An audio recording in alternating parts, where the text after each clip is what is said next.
how to teach a whole bow. It's important that the first concept of cylinders is understood. There are 10 different cylinders which we go through. The largest cylinder is G string to E string. That is a cylinder. The next, there are 2 cylinders of the same size. The outer perimeter is being described by the G and the A string, or the D and the E string. Then there are another set of cylinders, G to D, D to A to E, making 6. On the last 4, it's important to remember that each string is a cylinder itself. That's what I call G to G, D to D, A to A, and E to E. When you bow on a cylinder, you're going that way, up as it were, in the down bow, and then, having fallen, you kind of go up that way round in an up bow.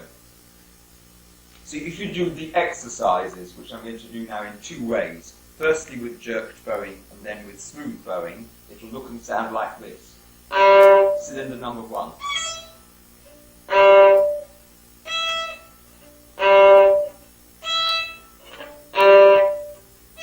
Four pairs, and then smoothly 4 times.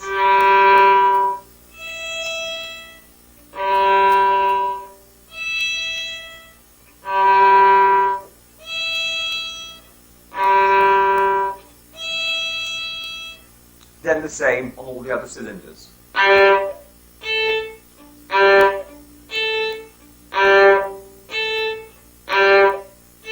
And smoothly.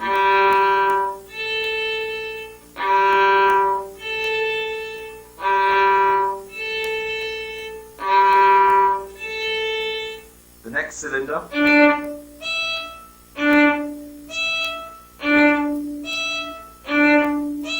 And smoothly.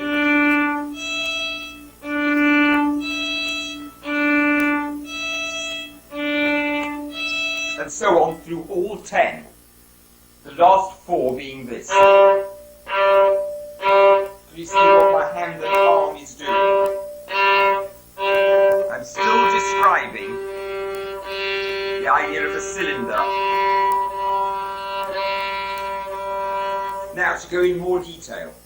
With a very young child, it doesn't matter if the bow hold is stiff, it soon won't be stiff.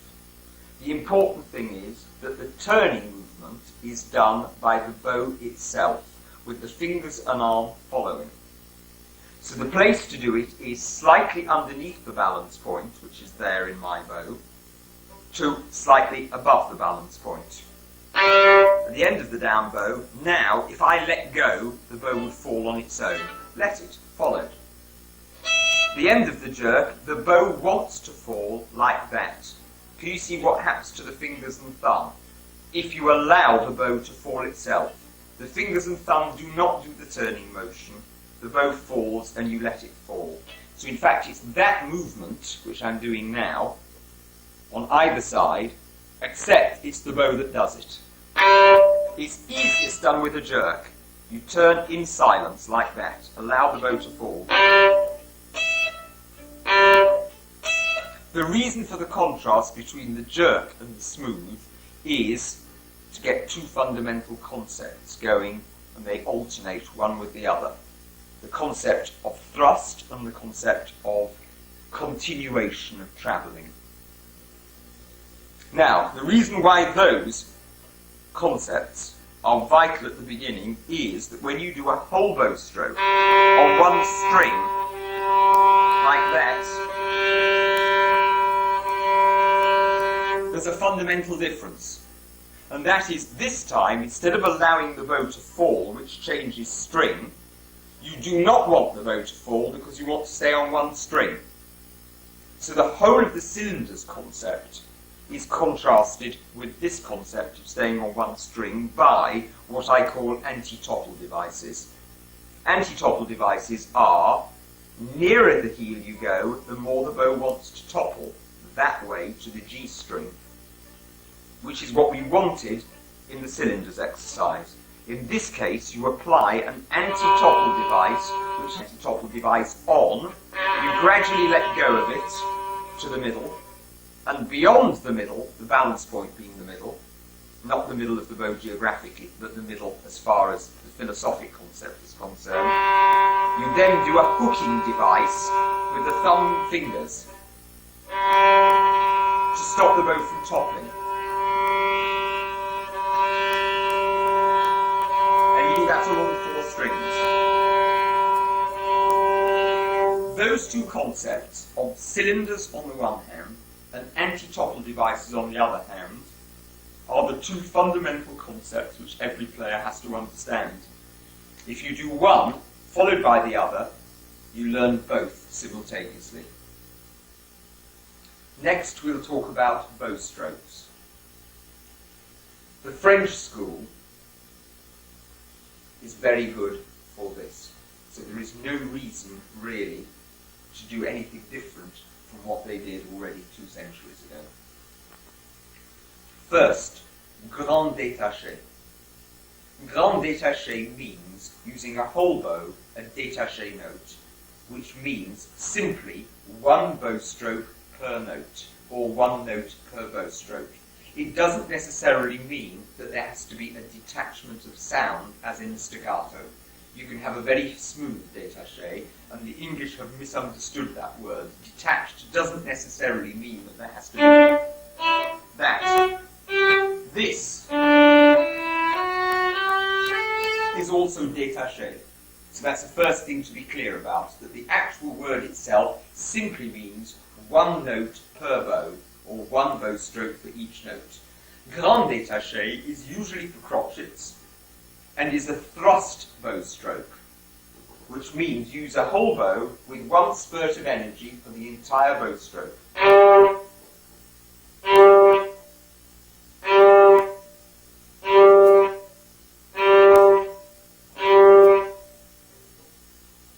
Its sign is a crotchet with a dot. Its sound is something like a semiquaver with 3 semiquavers rest. So the sound actually lasts for a semiquaver, and then you do nothing for the 3 semiquavers to fill out the crotchet. It's 1 impulse.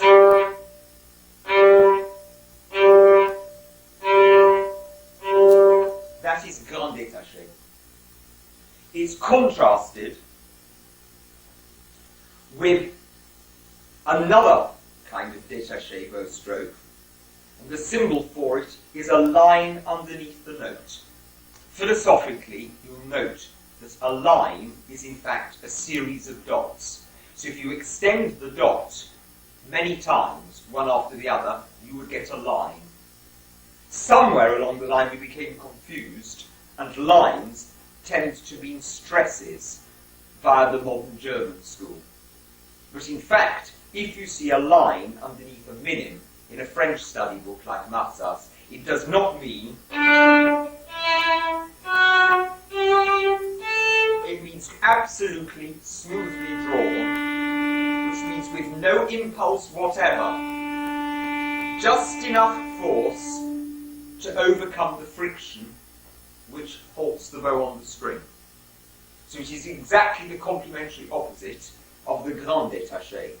This bow stroke is called several different things, and unfortunately even the French school is confused. There are 3 common terms: détaché large, which means broad in French, or détaché chantant, which means singing, or détaché soutenu, which means sustained. There's a very specific reason why I prefer soutenu, sustained détaché.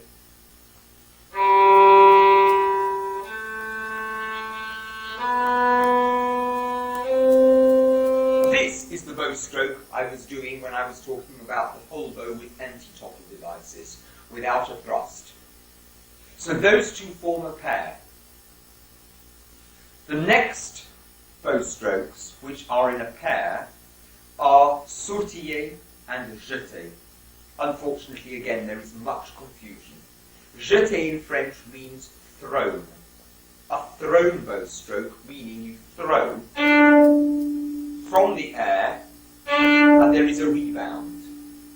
The vital factors in this bow stroke are, one, that it must be held, otherwise the bow will drop to the string. Two, in order to throw it, you actually have to let go of it. Can you see I'm letting go of my little finger for a split second, so that it begins to fall. Then when it hits, you catch it again. This is not taught. Most people teach jeté simply by hitting the string like this, which is clumsy, and that's one of the reasons why we have no bow school in the English School of Violin Playing. It's wrong. You actually have to have the risk element of letting go of it from very near the string, look, and it falls. And then you catch it again. So there is a natural bounce element. There is a held bow element that you are holding it. You risk letting go of it, and then you hold it again. The symbols are as follows. A little triangular arrow going to the note. Whenever you see this, it is always jeté, what the Italians call spiccato and what the English call spiccato. Also a dot. The dot is notoriously confusing because the dot can also be grand détaché, as we've discussed, and it can also be sautillé, which is the contrasting bow stroke with jeté.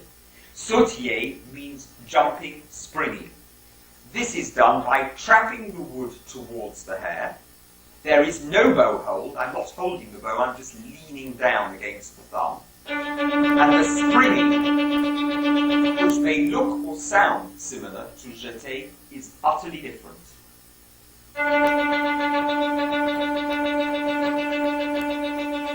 Now, there are traditional exercises given for achieving this, especially via the Flesh School, namely taking détaché, gradually going to the middle of the bow, finding the natural place where it bounces on its own, and that they call sautillé. In my opinion, this is wrong. That's not how you teach sautillé, because I've had much experience of doing precisely that, where the bow doesn't bounce, it doesn't spring. The important thing to get people to get this bow springing is juddering. That, what I'm doing now, is a better exercise. Notice how you start the juddering, and the bow is actually on the string, and the harder you judder, it begins to bounce off. It's the same as jumping on a trampoline, starting on the trampoline and juddering, and then gradually you will go higher. There will always be a certain amount of give in the knee joints, and will always be a certain amount of give in the finger joints. This is not so with the spiccato or jeté bow stroke, where there is stiffness. Where the joints do not give, there is letting go and then catching, and that is spiccato. You don't want there to be any absorption, because you want there to be a bouncing straight off again. Sautillé, by contrast, you don't hold the bow rests on the string, the wood rests on the thumb, the fingers rest on the stick, and then you do this juddering.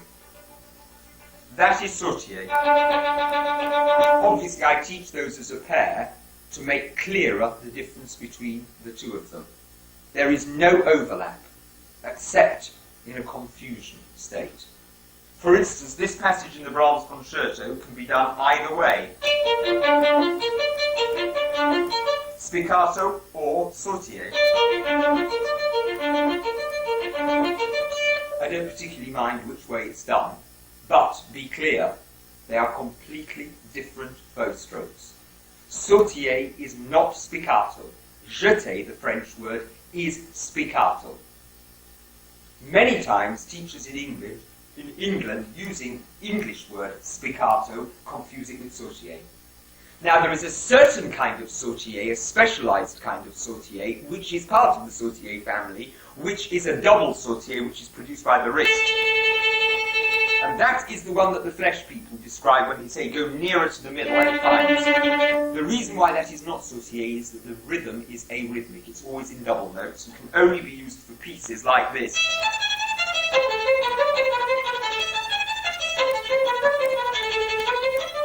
But that is double notes, and you cannot play a piece like this, for example, with that kind of sautillé. It's wrong. You can play this Mozart rondo with this kind of sautillé. Or you can do it spiccato.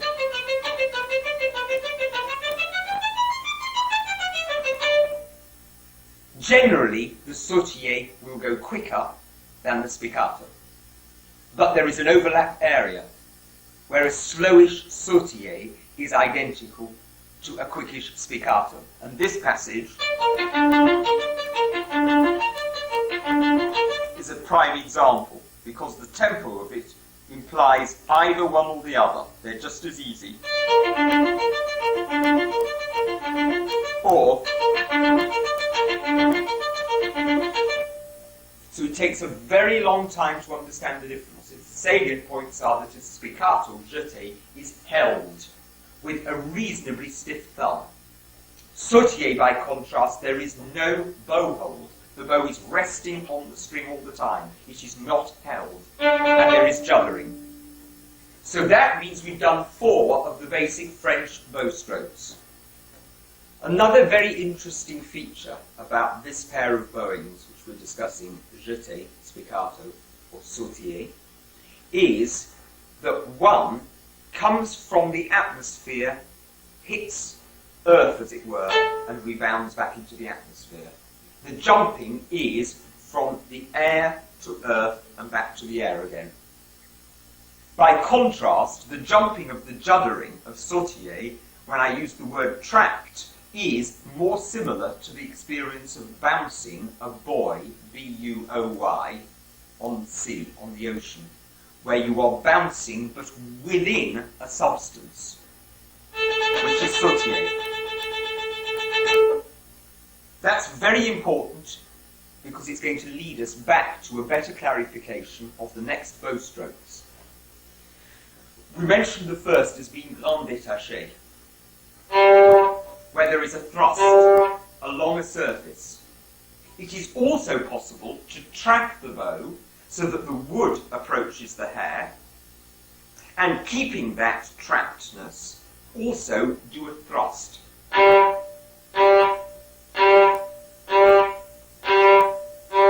That bow stroke is called martelé, meaning hammered, because if you have a hammer blow doing that, the bow would suddenly jerk that way. There is a specialized kind of martelé, which is, as you do the jerk, you release the pressure as well, and that is the traditional martelé which most people learn. But it's not the basic martelé. Basic martelé simply means trap the wood to the hair and jerk on either side.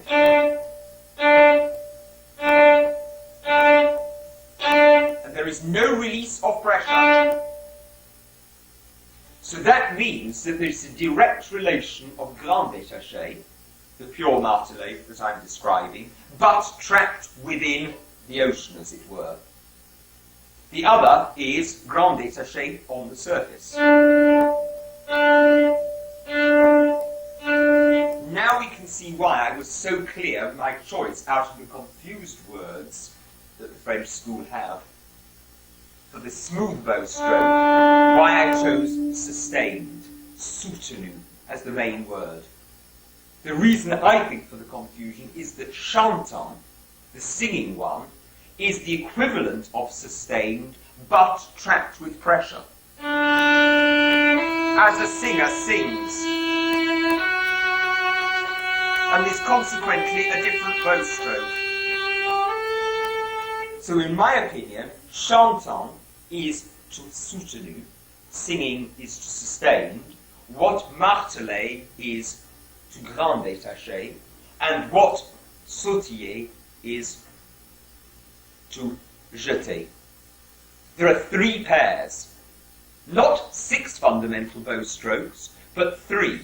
One on the surface, or from the air to the surface, and the other in a different mode, the same bow strokes, but trapped inside the surface. So that grand détaché goes with martelé, soutenu goes with chantant,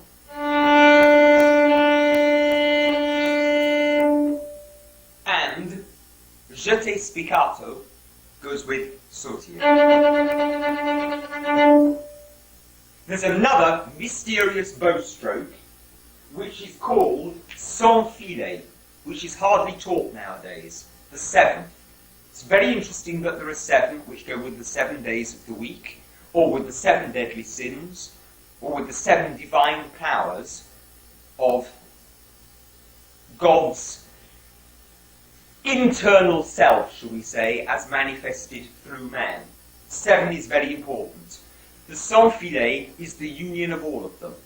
It's going very slow, it's dragged, and it has full pressure. So the union of coming down, then being trapped, then being dragged, and also, you say, where has the grand détaché thrust gone? It's still there. But there is so much resistance, which in philosophical terms is the resistance of evil, that it cannot make a jerk. You cannot jerk against a wardrobe and jerk it if the wardrobe is extremely heavy. All that will happen is that you'll get bruised. Consequently, sans filet, which is used in, we could say, religious moments, like in the Beethoven concerto,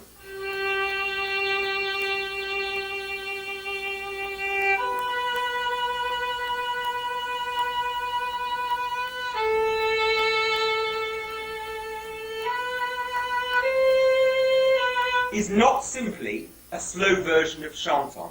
I'm doing something completely different, which I'll now describe.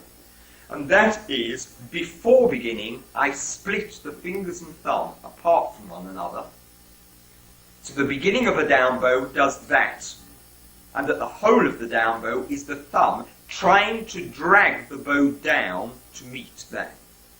On an up bow, the reverse happens. I do that at the beginning of the bow stroke, so that the thumb is trying to push all the way against, as it were, a going down arm. The arm is going down, but the thumb is pushing the bow up. On a down bow, the arm is going up and the thumb is dragging down. There's a split going on inside the arm like that.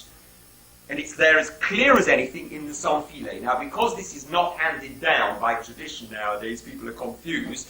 When people consider a sans filet, you look at the flesh exercise or even Galamin, all you do is play it as slow as you can.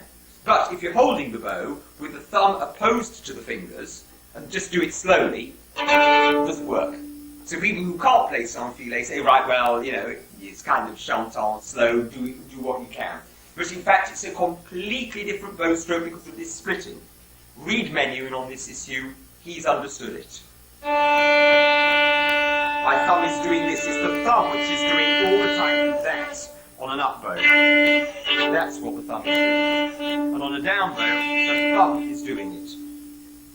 These are not subtle details just for the advanced, they're vital, because they explain, for example, why people can't do up or down bow staccato, because a staccato, whether flying or not flying, is basically the thumb just doing that all the time. It's the thumb that does against this againstness. There's two againsts. There's an initial againstness, and then the thumb goes against the againstness. Then, once you understand it, it's dead easy. Likewise with the down bow, you set the bow there. Easy peasy.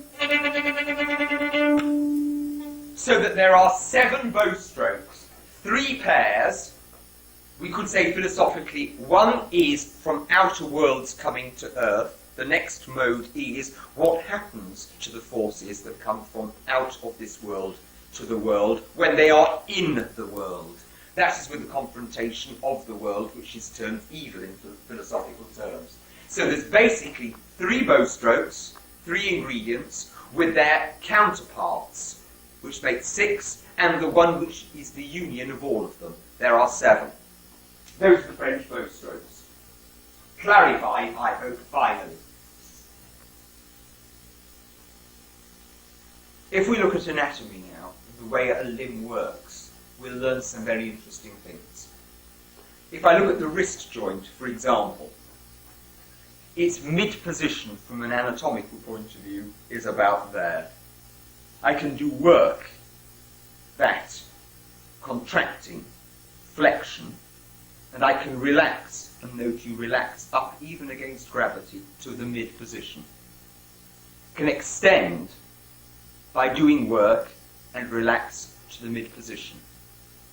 It's important that you realise that every joint in the human body works in that way, that relaxation goes from an extreme to a mid position. It's not that you go from one extreme, do work, and the relaxation is back to the extreme again. I'll recap because it's vital.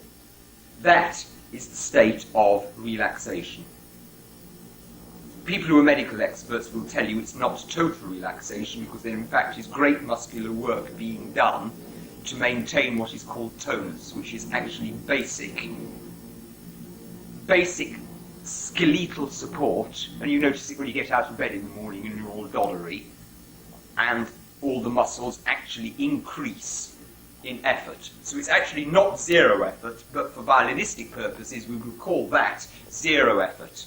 That is work of flexion, relax to the midpoint. That is work of extension, relax to the midpoint. The same is true of the elbow. That's about midpoint. Work, relax, work, relax. The same is true for every joint. Fingers, thumb, shoulder. So we've got now various possibilities. Let's see what happens. If we go to the elbow now, and say, take that as the midpoint. If I cross the midpoint on either side of it, like that, note the kind of sound and bow stroke it will produce naturally. It produces a monotone, rather like the poem Hiawatha by Longfellow. By the banks of Gucci Gumi. Some people read Hiawatha stressed in twos. By the bank of Gucci Gumi.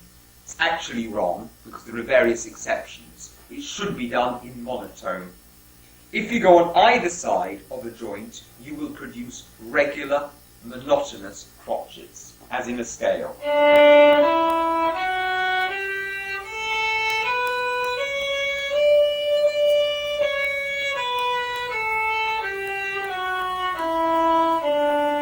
In my opinion, therefore, it's logical that if the musical requirement is for equal stresses on every note in a monotone, if that is the requirement, then you should use the natural way of doing it, which is by crossing a joint.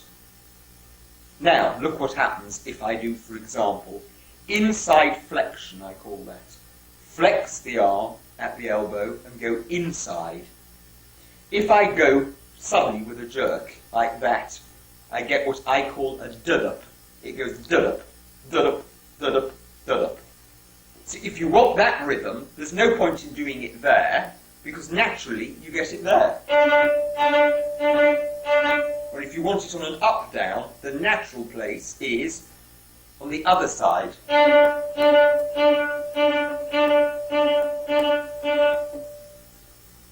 Dud-up. That means work, relax, work, relax. If I do that in the opposite place, in other words, not in flexion now, but there, listen to what you get.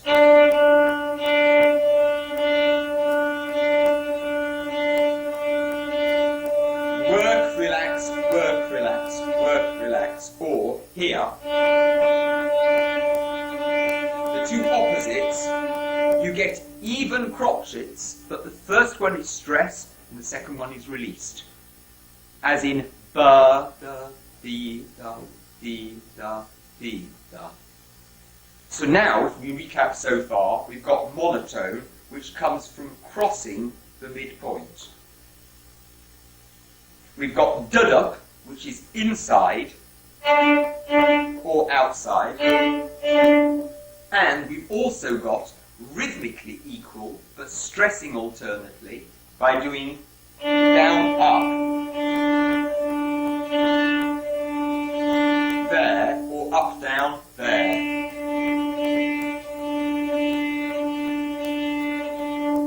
So we've got two dud-ups, we've got one monotone, and we've got two equal rhythmic stresses, but the first of the two notes with another kind of stress on.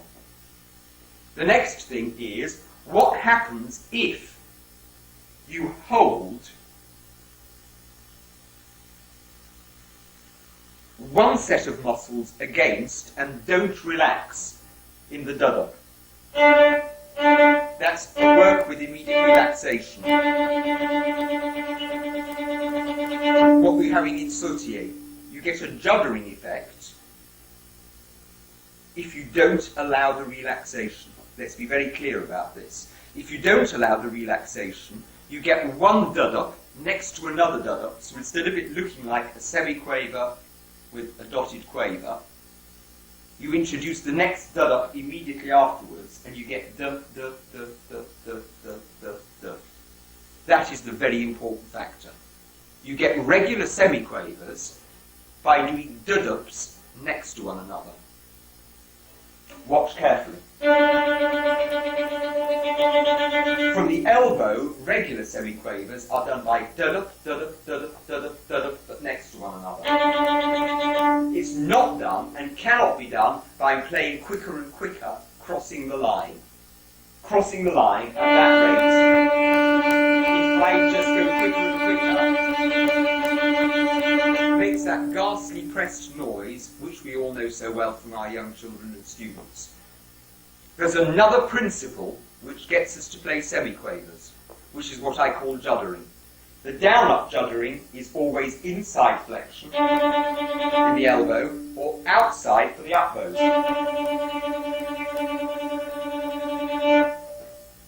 Notice again that there are 7 possibilities. I don't believe it's coincidence. Crossing the line, 2 dud-ups, 2 stressed equal rhythmic values, and the juddering version of both, which creates velocity.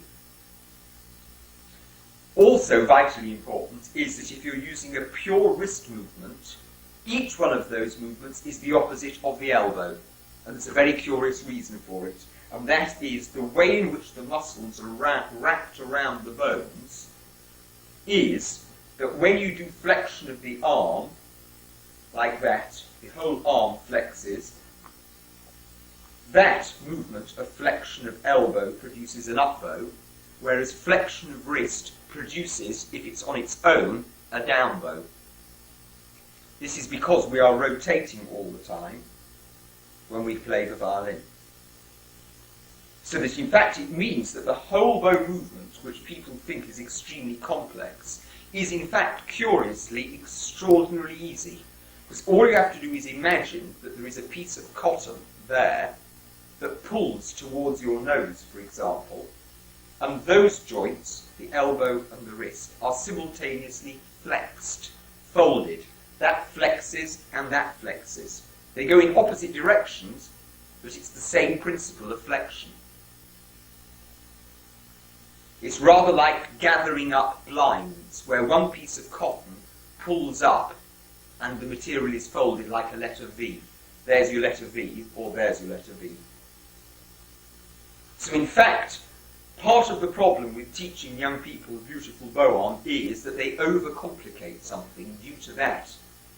That they actually think that because the wrist does a down bow when it flexes, and the elbow does an up bow when it flexes, that there is something contradictory. But because the muscles are folded round one another, it produces the same movement, which is the arm is just crushed, buckled, by one movement, not 2 separate movements. So don't say to people, as the elbow folds that way, fold the wrist that way. It happens automatically. It's the same movement. And likewise for a down bow.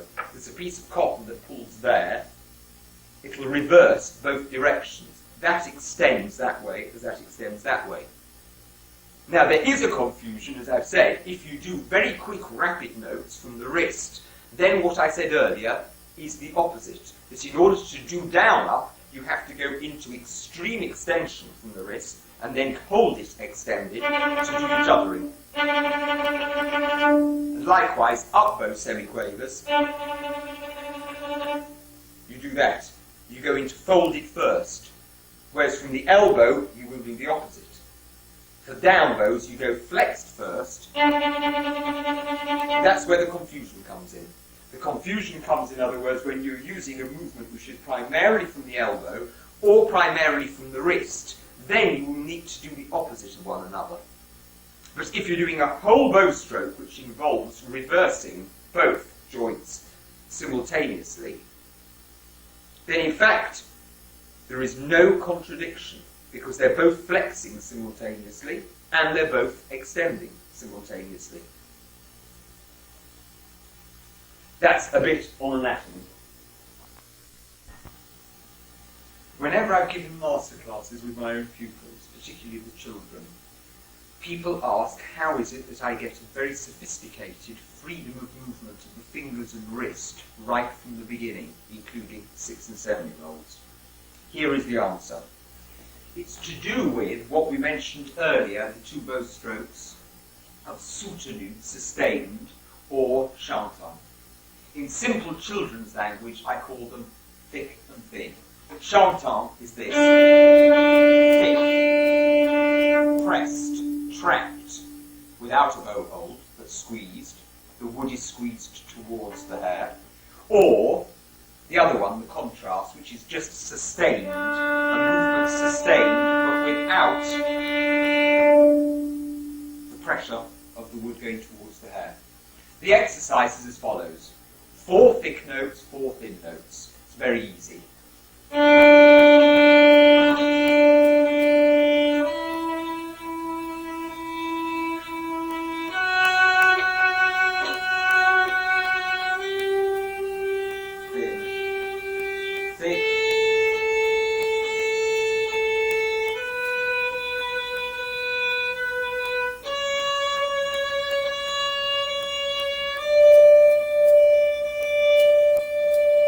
This exercise does several things. First of all, it cures the problems of pupils who play either too thin or too pressed. Because they're constantly alternating one with the other, they learn the difference between one or the other and naturally, without effort, choose a beautiful version of both. So over-pressing or over-thin doesn't happen, and consequently the teacher does not have to say don't press or play with thicker tone. As far as the finger movement is concerned, this is how I teach it. You do a holder bow in thin. Notice the hand position. At the end of the bow stroke, with the bow still, I rearrange the entire arm for them until they can do it on their own. Between bow strokes. That is the key. So the finger, first finger, goes from the middle groove to the first groove, because the whole arm from the shoulder goes back somewhat. The wrist also dips somewhat. That's the down bow position. At the end of the down bow, you allow it to fall. The finger falls from the end groove to the middle groove. The wrist does that. The whole arm slightly raises. At the end of the bow stroke, you see what I'm doing again.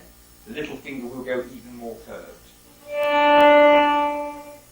Between bow strokes, it saves crunchy noises, and it enables the pupil to concentrate on the movement itself without the fear of all of that.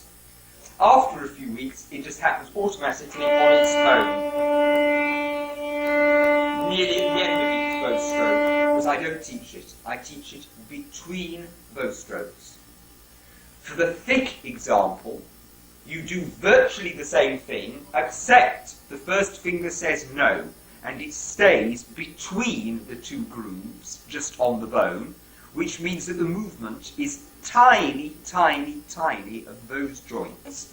However, the wrist and arm will move. So there is movement. And again, you can do it between bow strokes. There's a kind of grinding. Can you see that grinding? And it's tiny. Tiny movement. That is the movement. Grinding. That is the movement. Grinding. Now I repeat, don't worry if the pupil fails at the beginning. If a pupil is too stiff like this, and they can't do it, and there's crunching and scratching, doesn't matter.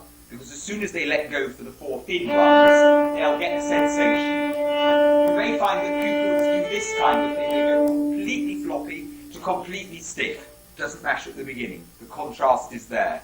Gradually, you narrow the gap, you the teacher, by just doing that movement. You actually come up to their arm and you move them until you're satisfied. Then you do the bow stroke, and then do that. Within a very short period of time, they can do it straight off.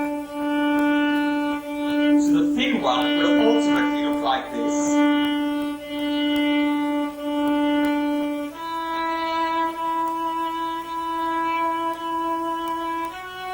What I call D4 crotchets. The thick one looks like this. And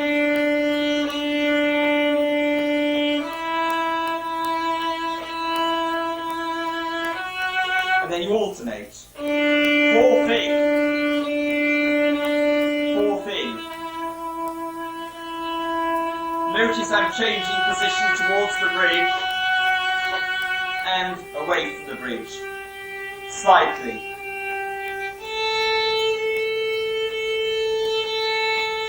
It's not beyond a 6-year-old to do that. On the contrary, they can do it very quickly, and rather like skiing and learning to ski, the young children can do it better than the adults. It's vital not to consider that the bow arm is something that is done step by step by step. The bow arm is very much a homogeneous, unified whole, rather like learning how to swim, or how to ski, or how to swing on a swing. Each ingredient is as vital as the next, and each ingredient integrates with the next ingredient, not in a step-by-step method, but in a sudden clicking and merging of all ingredients together. Other things which are vital. Before I actually teach the first bow stroke, I do give certain exercises, which maybe we'll go into later, for holding a pencil and then holding on the bow stick. There are 10 of those. And then I do the movement. I put the bow on the string. This is before they play anything, and I say count to 10. Then I raise their arm, and I go quickly to the point like that. And I say count to 10. And I do this for several lessons before they play. 1, 2, 3, 4, 5, 6, 7, 8, 9, 10. Then very quickly I lift the arm, and I fold it in the way which is correct for a violinist to there. And I do it with a child, like that. So in fact, you notice they're doing perfect bow strokes in the air, but there's no sound. After I'm satisfied that they will be able to do it perfectly on the string, I say, do it on the string.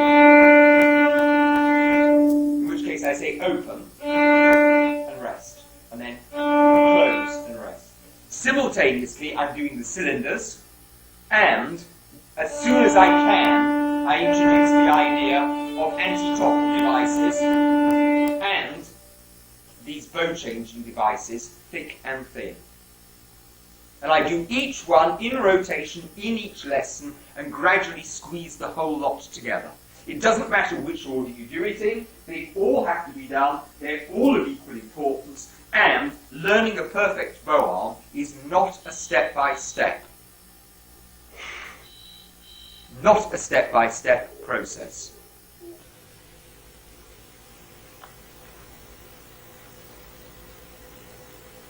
I've got a pencil here to introduce the idea of the bow hold. I mentioned earlier, sometimes there is no bow hold and sometimes there is a bow hold when we were discussing the bow strokes. In order to have the fingers in a comfortable position, it's a good idea to teach a bow hold, even though we don't use it all the time, to get the basic shape and see what it looks like. The one I use is a symmetrical one. The 2 middle fingers together, with the pencil laid across the middle of the middle joints, and the thumb in between those two. So you've got a triad which is completely symmetrical. Then I put the little finger there, and there's a slight space between it and the middle fingers, and the first finger in its end groove with a space between it. The thumb absolutely curved. With young children, it sometimes takes a very long time to achieve that. I do it in this order. 1, put the pencil on the thumb. 2, the 2 middle fingers opposite it. 3, the little finger sits on top.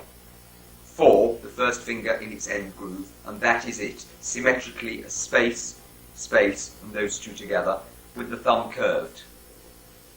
Now, for those of you who are opposed to a bow hold, don't worry, because so am I.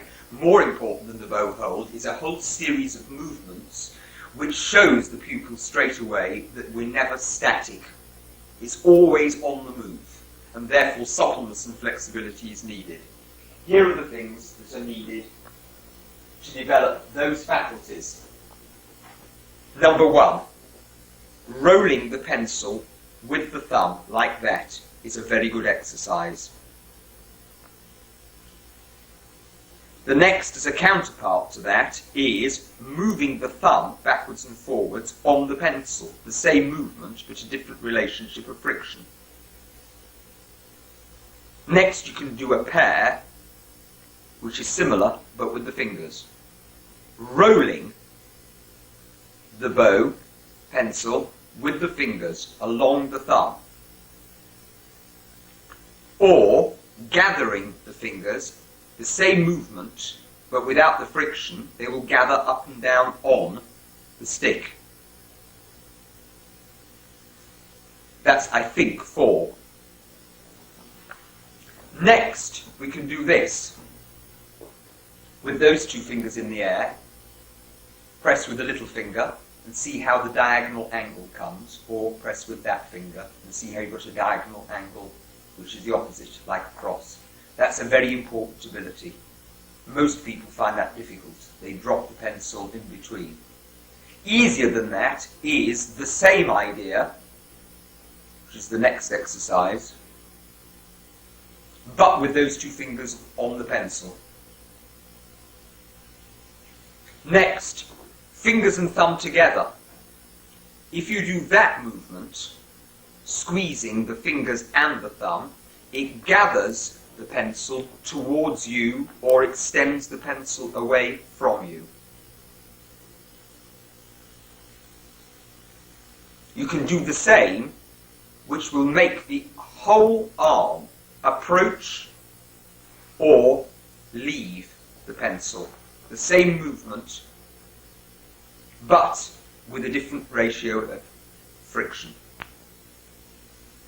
Either move the pencil in and out of the palm with the squeeze movements, or by holding the pencil, the same movements can move the entire arm and hand towards the pencil and away from it.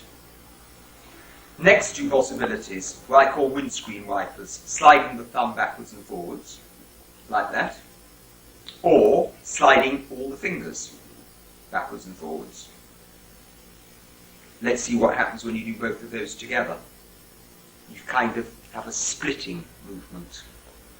What I mentioned in the sans filet, the thumb is going to go that way, but I'm not going to let it move, and the fingers will go that way, but I'm not going to let them move. In other words, it's the same as the moving exercise, that crisscross, but without the movement, and you get that kind of tension inside the hand in two directions, as they kind of want to split that way or want to cross over that way, but you don't allow them. That's vital for application of pressure later. These tension exercises are difficult, so I'll recap a bit. The thumb, that exercise is like a windscreen wiper. Its counterpart with the fingers is that exercise.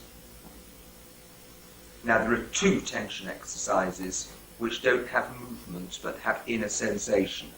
One is the thumb trying to go that way whilst the fingers are trying to go that way. It's like that, but in tension. Its counterpart is the opposite, the thumb trying to go that way whilst the fingers are trying to go that way. So these two exercises are a static version of the windscreen wiper ones. That windscreen wiper one, that windscreen wiper one, and there are two static versions. You can hardly see them, but the player can see them. That's number 1, and that is number 2. One for the down bow, one for the up bow. Next, look at this possibility. you can move the bow in that manner, by extending the little finger and gathering with the first finger. That is the counterpart of the exercise I was showing you at the end of the bow stroke, where you move the hand and fingers on the bow. So those two make another pair. I'll recap. Either you move the bow, or, without the bow moving, you move on the bow in similar movement. Another pair is rotating. You can rotate the arm with the result that the fingers will do that, and the thumb will, can you see that? Do that underneath the stick. That's when you rotate on the bow without moving it. Another rotation is simply swiveling. That's rotating the bow. I think that there were 16 of those. Largely they go in pairs. And I'll recap them all now very quickly. 1. The thumb rolls the pencil, or it moves on the pencil. Number 2. Number 3, the fingers roll the pencil, or they gather on the pencil. Now, number 5 and 6. Number 5, actually moving the pencil in and out of the palm. Number 6, the same movement, but we're moving to and from the pencil. Next to those two, 7 and 8.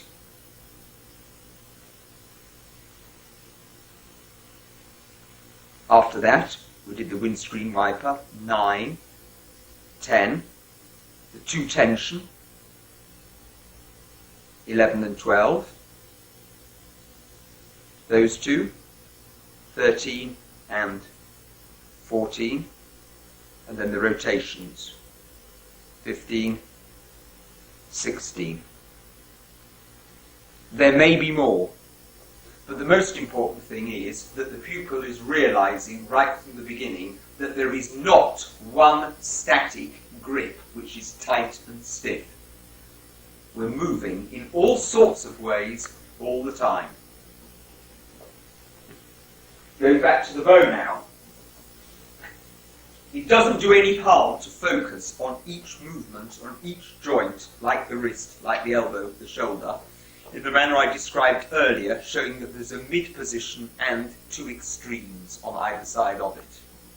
The mid-position of the shoulder is there, so to get right to the heel, there's a movement which will take you that way. Mid-position. By the time you're at the point of the bow, the arm should be like that. With the elbow, the mid-position, that will be an exaggerated version of going to the heel, an exaggerated version of going to the point. Likewise with the wrist, mid-position, extreme position at the heel, extreme at the point. The same with the finger. So a coordinated movement is a gradual opening and closing of the entire arm.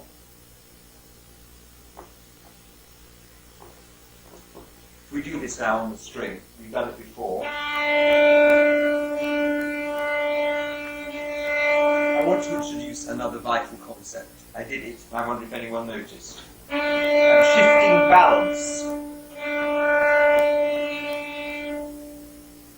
In this manner, the very first thing that happens is that I go into a state of imbalance. Now I'm in correct balance on my left foot at the heel. The first thing that happens is I shift to the right foot. So there is something wrong with that. That creates a tension or a desire to move the bow. Now the arm and the body are at peace with the legs. For an up bow, you do exactly the same. Do something wrong to start with. That is wrong. It's that creates the desire or tension to close the arm to achieve harmony.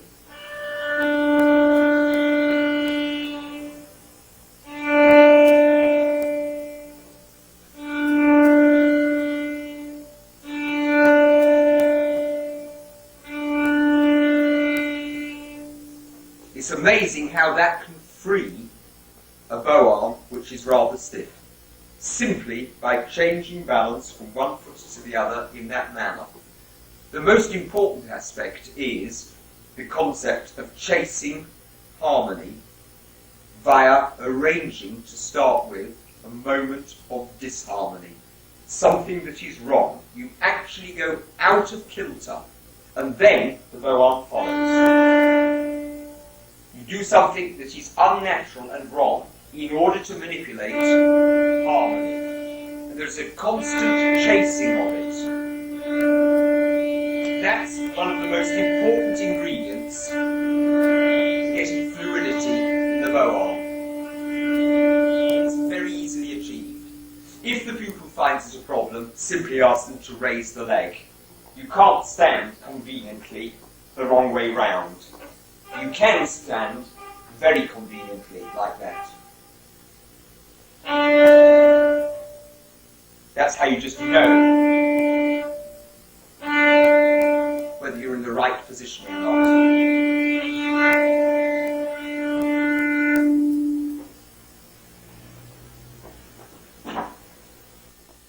To set up the bow arm from the violin. Very often, for a reason I don't understand, violinists are taught to play with the violin too far to the left, which means that the straight line involves them going forwards like that, in an exaggerated way. It's very simple. Simply ask the pupil to open the bow arm in a way which is natural for them, according to the rules I've already described. Go from a middle position, slightly to one side of it, and then slightly to the other side of it, and just simply watch where the straight line is. Then you place the violin into that. You'll find, more often than not, that the violin will come more to the player's right.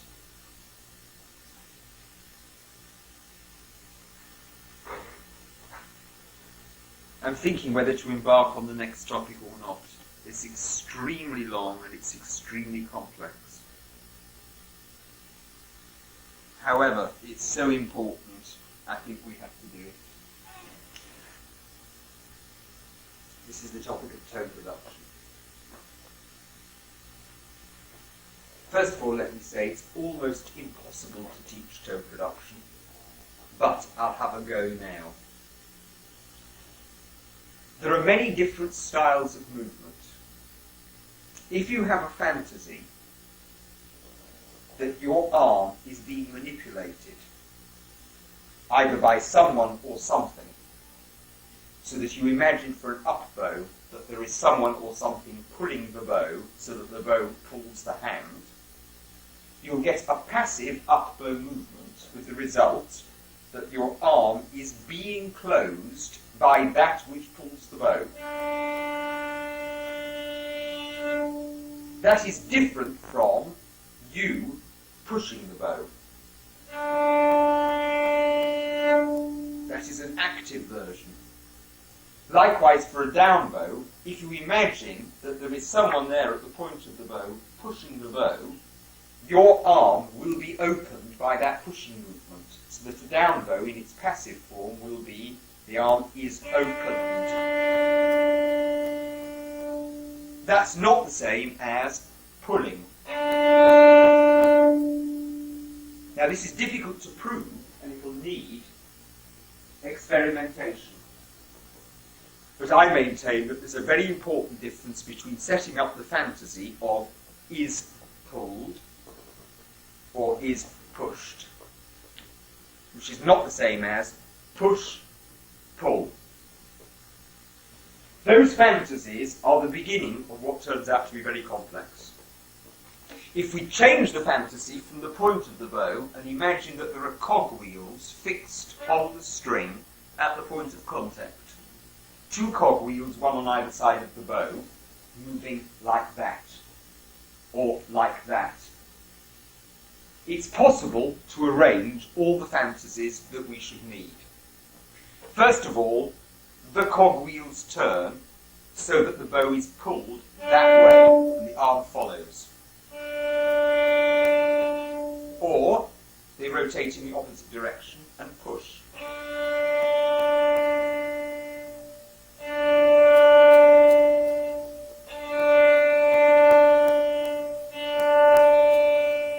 The other way, the active way, is imagine that they have broken down, which means now that you have to pull the bow through the cogwheels to get the cogwheels moving.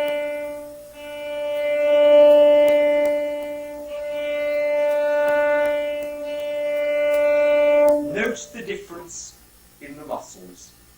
There is a difference. You can set it up by a fantasy. It gets more complex when you want to introduce the idea of resistance.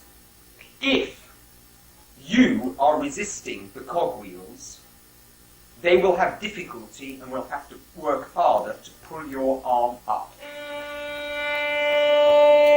Likewise, if you say no as they want to push you open, there is a resistance. With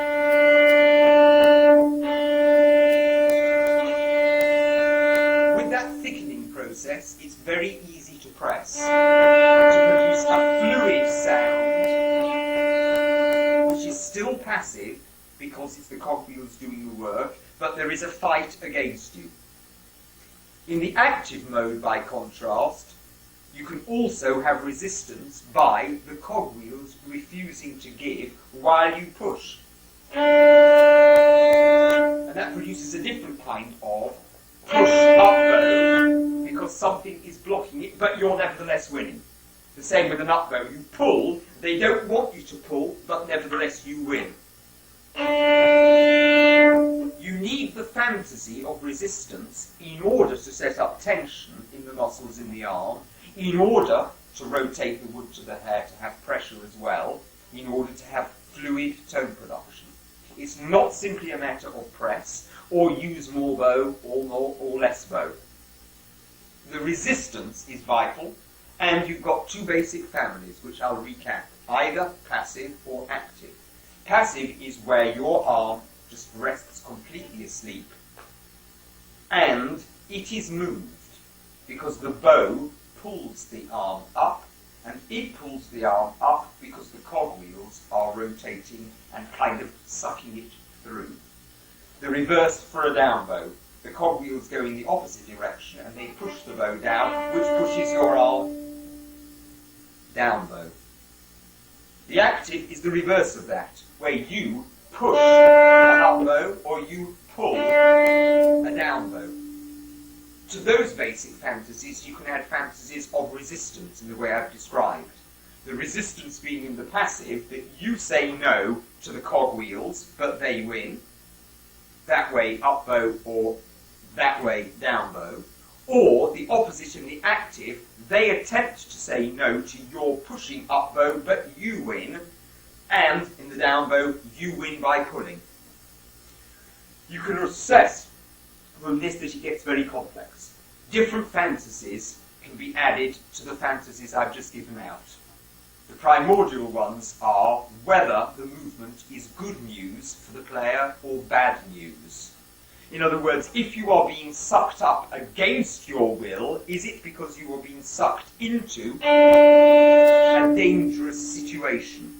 In other words, you are resisting the fact that you are being pulled or being pushed. Imagine that your hand is being pulled towards some dangerous object like a crocodile's mouth. You can get fear coming very clearly through the way in which you resist it. On the other hand, it could be that it's good news that you're being sucked up towards something that you're absolutely delighted about, like a child being pulled towards mummy in the park. The sight of mummy makes the child run towards mummy. Once you start with those fantasies, it becomes unlimited, and it's up really to the talent of the pupil to work these things out for himself, which is a very complex issue. It's worth mentioning now that one of the complexities in all of this is, if we go back to our basic bow strokes and take as an example, the non-détaché, the thrust which we mentioned can come either actively from the arm, which means that the bow follows,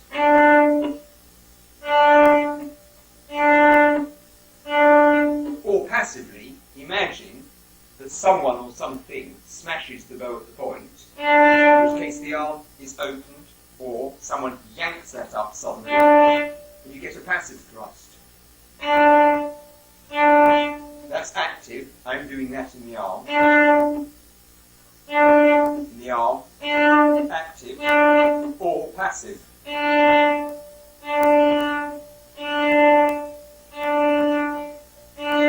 They're different. They feel different. You'll find that pupils will have a natural way, and if you're talking in a language which is the opposite way, there will be confusions. The only way to solve the problem is to introduce them to both possibilities. The same is true for sustained. Either you are sustaining because you are pulling something at an even rate, or passively, your arm is being moved because the bow is being moved at an even rate.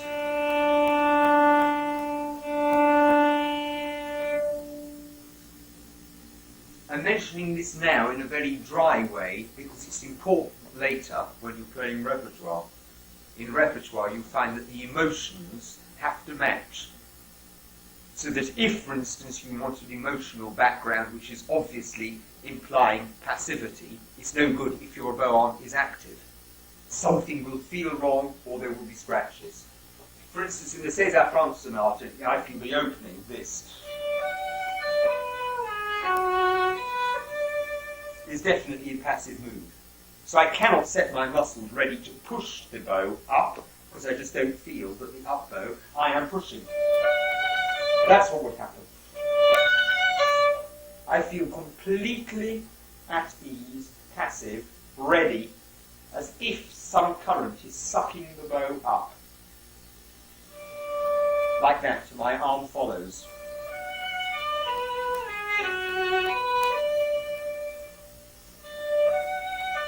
And I set my muscles ready for someone else to be doing that. That's completely different from the Brahms A major sonata, which is, I'm also beginning with an up bow, and I do the pushing. I don't feel that is in any way passive, and I don't know why, but I feel it very strongly and very clearly. And I think that you will find that when you do the same kind of analysis, you will feel the same very strong feeling that it's one or the other. So be careful with pupils if you're talking in active language or in passive language if the music is implying the opposite.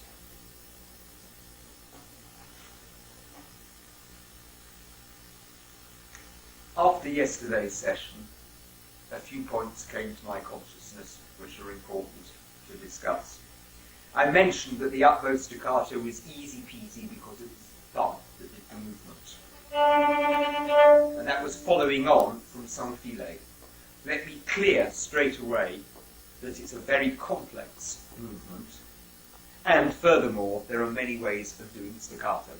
I can do a staccato from the elbow jerking, I can do it from the wrist, I can do it from the fingers, and I can do it from the thumb.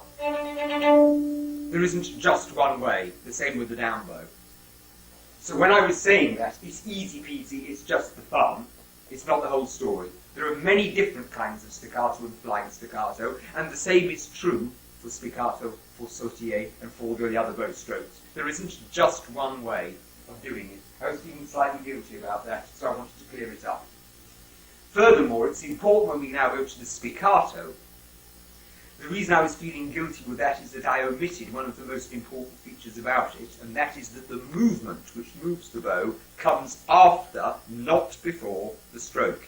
In other words, you do not do a movement to the string like that. It's the opposite. You do the dropping movement, which I described, and as the bow makes contact, you then move and fly in one direction or the other. In other words, it may look as if you're doing down and up bow movements, and then you do that on the string, but the opposite is true.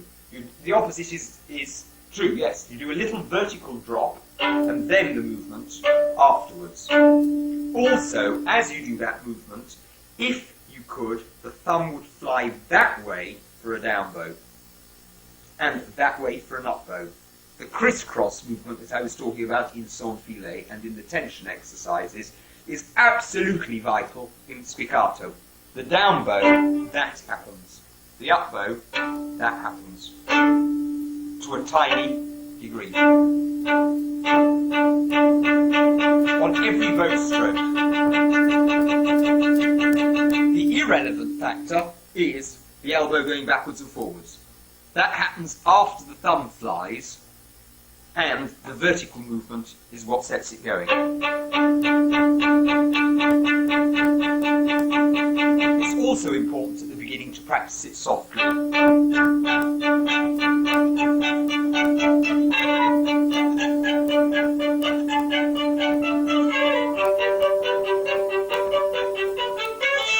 It's quite difficult to play spiccato loud at the beginning. Just let it bounce in the way we described, quite softly. The same is true of sautier. Don't do it too loud. Let it go at its rate until you've mastered it. No.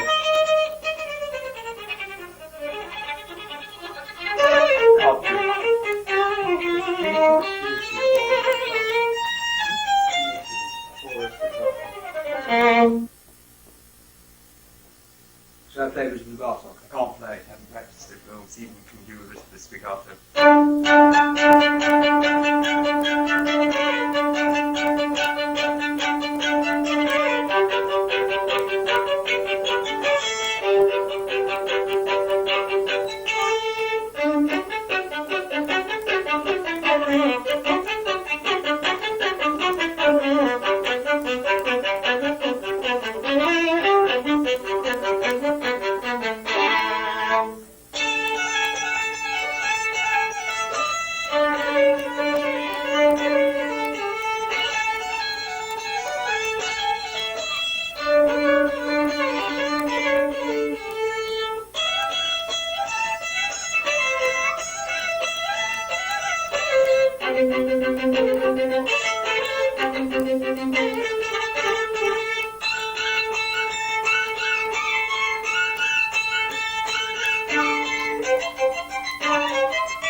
mentioned anti-topple devices for keeping the bow balanced on the string. We could use those in another way to facilitate string crossings. So let me demonstrate. If I don't use an anti-topple device going towards the heel and just let the bow fall naturally, you can achieve a string crossing going towards the G string. Just allow the bow to fall until it makes contact with the G string. To get to the A string, you have to have the anti-topple device to keep the bow on the D string, and then you use it in excess.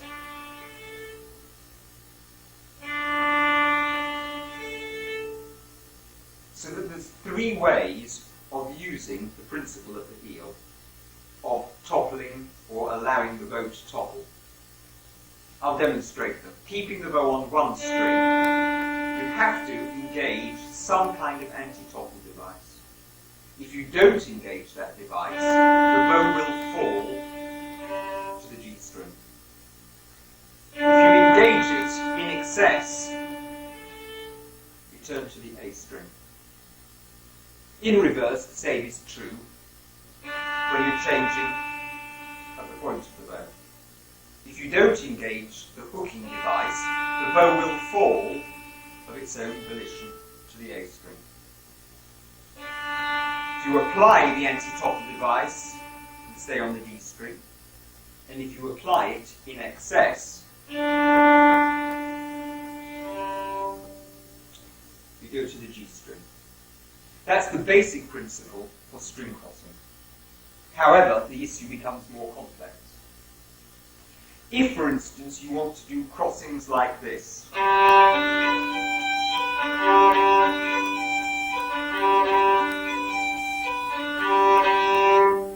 are two basic ways of doing it. And unfortunately, teachers are often very confused. I'll explain the two ways. Firstly, you just simply follow the curvature of the cylinder as the bow crosses the fourth string. That means that the whole arm is going to trace the curved movement.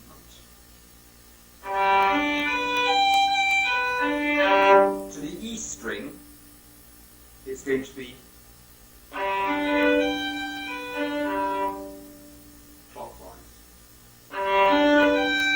going to be anti-clockwise as you go from the E string to the G string.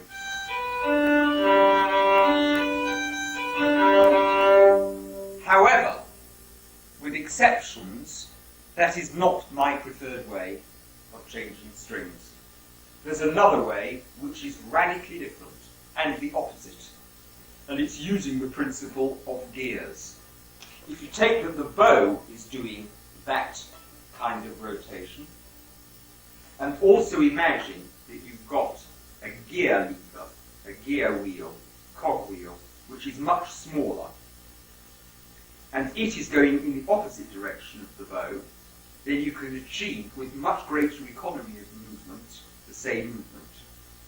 In other words, in order to get the bow to do that, which is from G string to E string, the gear wheel will have to do an anti-clockwise movement. And an anti-clockwise movement there will make the bow swivel in the way I'm describing. That movement we haven't yet described is this. It's like playing notes on a piano. That. It's like going 2, 3, 4, 5, 4, 3, 2 in a pianistic mode.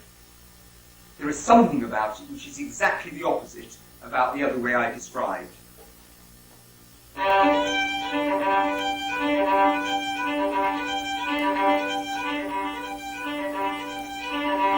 There are several advantages. First of all, the movement of the entire arm is very much lessened. The other way, the whole arm has to rise and fall in quite a marked manner. In this other way, what I call the gear lever way, if the movement is very rapid, there's no real need for the upper arm to move at all.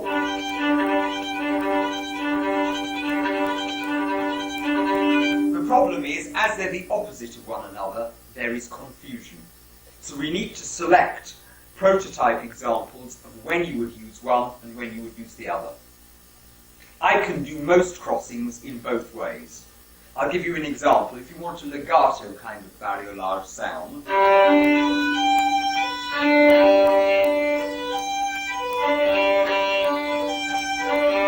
can use the whole arm movement. However, if it's going to be a more virtuosic passage, the economy way is preferable. As I say, this is very much up to the integrity of the player himself, herself, to choose. Because you would imagine, for example, taking the famous section in the Mendelssohn Concerto, that it would be automatically the cogwheel way. Well, yes, but I can do it in both ways. That. This is without ricochet, I'm showing the basic movement first. You can do that, or you can do that. I'm not sure that we can say that there is a rule which governs which one you choose. One was going to go quicker and more spitting.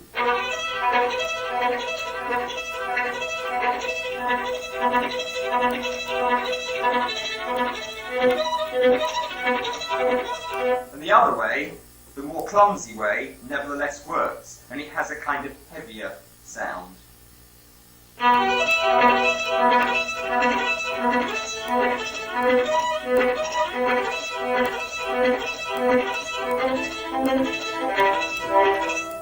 Either is acceptable.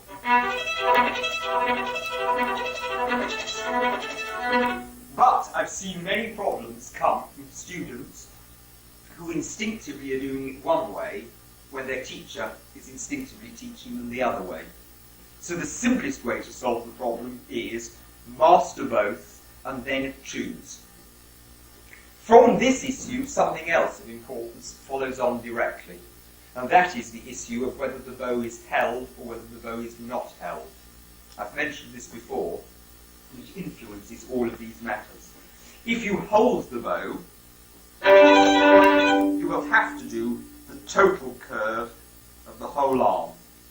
Remember, if you're trying to achieve the other way, which is the gear lever way, it can't be done by holding the bow, because in fact, you're doing this movement all the time. So it's important to let go of the bow hold so you can do that. And that will influence the player's choice. That is without a bow hold. The fingers are just resting on the bow stick and the thumb is not pressing up. This way, held bow involves more movement of the whole arm. They're two completely different systems. With that follows on the issue of chord playing. It's very important, especially with three-note chords, whether or not the spread, if there is a spread, is going to be that way, or with a held bow, without the spread. I'll demonstrate again. Without holding the bow, there's going to be a kind of spread towards the string like that. With holding the bow, you're going to have to use a curve like that. You'll notice that that makes the spread go closer and closer together so that it sounds almost as if all three strings are being struck together. And in chord playing, you can see the fugues that that's a very important issue, whether or not you actually spread them at all. That's all three together. I attempt to hold the bow. If you're not holding the bow, it's not possible, really, without scratching, to get all three together. There's always a tendency to scratch, particularly on a round-bellied instrument. So that these issues need clarification. I'll recap them. First of all, is the player holding the bow, or is the player resting the bow on the string? Having taken that decision, it will influence the direction of the curve that the player takes. If you're holding the bow, the arm will trace a clockwise curve to the E string, and anti-clockwise to the G string. The opposite is true when you're not holding the bow and you're using what I call cogwheel's gear lever system.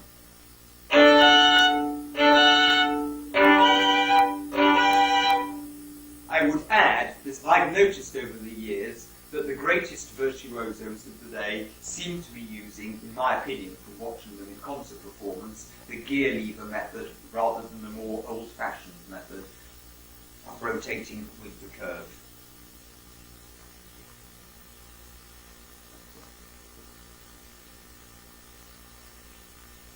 When we start a bow movement from stationary, it's quite important that we develop the sensitivity to realise that in fact there is no such thing really as stationary. The arm is stationary, but it's held stationary because muscles of opposing groups are innervated against one another. The best way of describing this is to imagine those little toys where you have a car that winds up with clockwork and is ready to zoom along the carpet. In order to stop it from zooming too soon, you have to block the wheels with your fingers and then you release them. When starting at the heel, consequently, there are two ways of moving. One is by releasing the opposition set of muscles, which is holding the arm still. The other is to overcome the opposition with an extra movement of the other set of muscles. That second way is clumsier, and it's the way most people use most of the time. In order to develop the sensitivity, it's a good idea to do an up bow slowly. Stop the bow and feel how the second group of muscles suddenly go grinding against the first. As it stops, something happens here. This is moving this way, and suddenly as it stops, another set of muscles locks it. So in fact, you learn to develop the sensation that stationary is two sets of muscles which alone they would move. Once you learn to master this very soft and smooth way of beginning the bow, by releasing rather than by beginning, you can develop a very important concept. And that is, it's possible to move by releasing an opposition rather than by simply moving. That's important in the laws of physics, it's important in the laws of anatomy, it's certainly important in the different kinds of bow strokes. And what follows on is a kind of attempt, which I'm going to make now, to categorise movements. We've got active movement, which is easy to demonstrate. I do that. That is innervating muscles. Let's call that an active movement.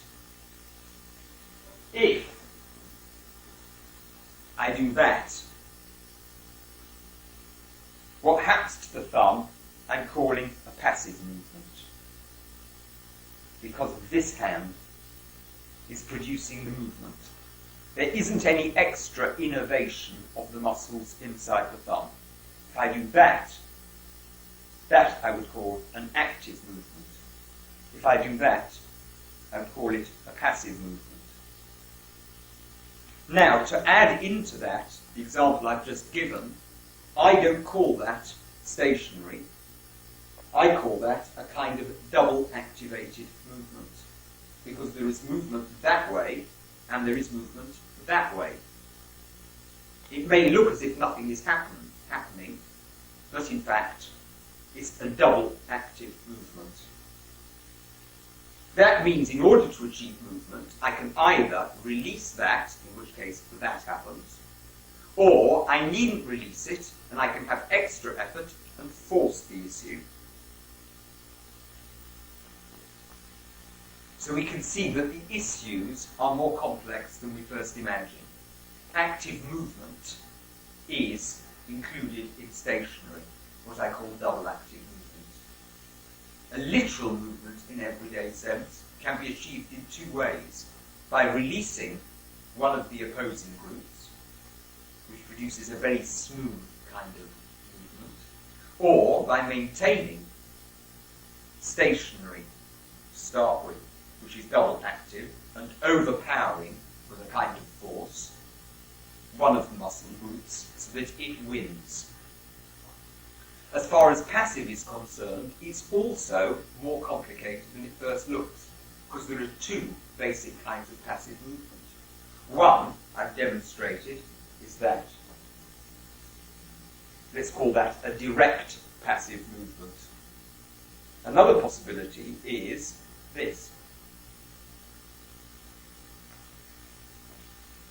This is going to lead towards vibrato.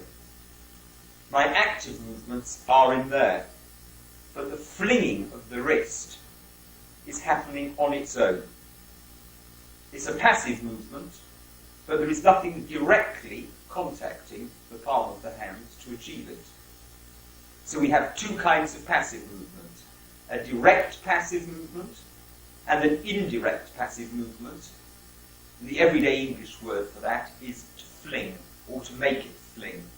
To make the hand fling at the wrist joint, you do active movements in the elbow. This is rather complex, I know, but it leads on to something very important. The idea of a sustained stroke. Sustained is a word that we tend to use for this kind of bow stroke.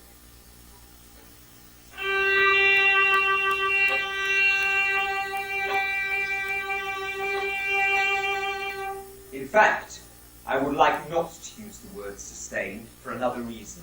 I prefer the term maintained, because, as we've already discussed, there's two possible ways of maintaining force against opposition. We've discussed it in relation to the cogwheels. That if you want to force through the cogwheels, you have to maintain effort rather than sustain it. Likewise, if the issue is to do with pressure, you have to maintain that effort rather than sustain it. There is an important difference between the two words, and I'll explain where I would like us to use the word sustained. If, after an impetus, notice I'm giving an impetus at the beginning of the bow stroke, a thrust, there's a natural extension of the movement, and it runs out before we wish it to run out, there is where I would use the word sustain. Let's say I give this thrust, and the bow stops by about there, but I want it to go to the point.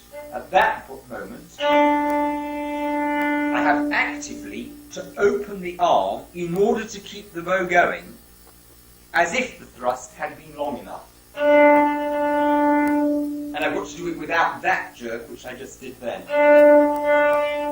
So as smoothly as possible, you've got to do a kind of active movement which is sustaining the life force of the bow stroke, which otherwise would die out before the time you want it to die out. Let me do it again. Thrust, the bow stops about there. What are we going to do in order to get that to the point?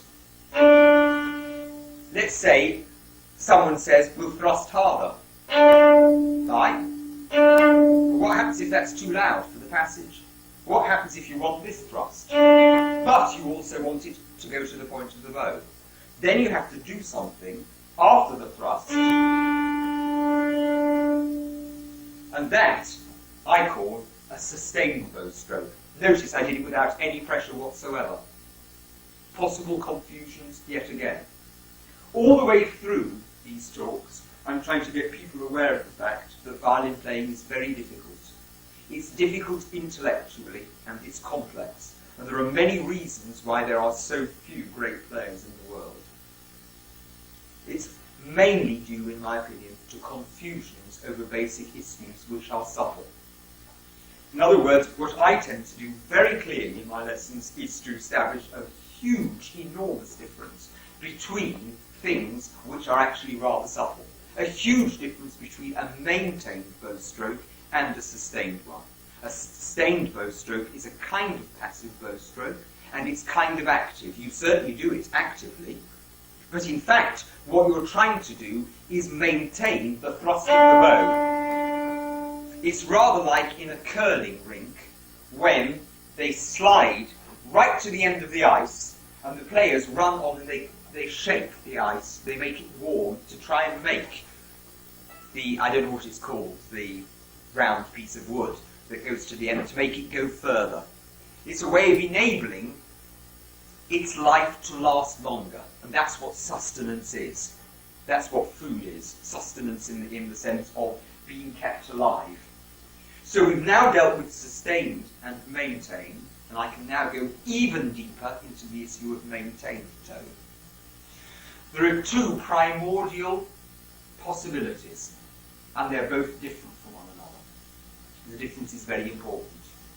If we take the point of contact as constant, I can have, using these two different kinds of maintained bow stroke, one which tends more towards pressure, and another which tends more towards movement.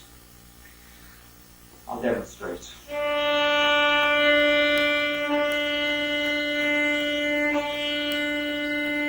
That's more towards pressure.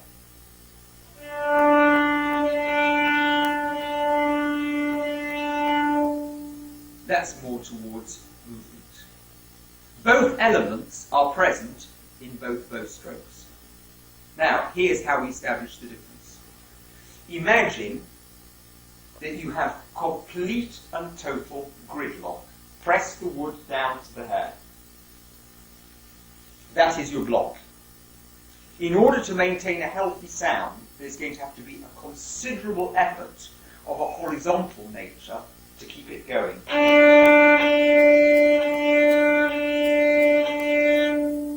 The agent of pressure says, I refuse to let you move. And then the bow arm says, you can attempt to, but I will win.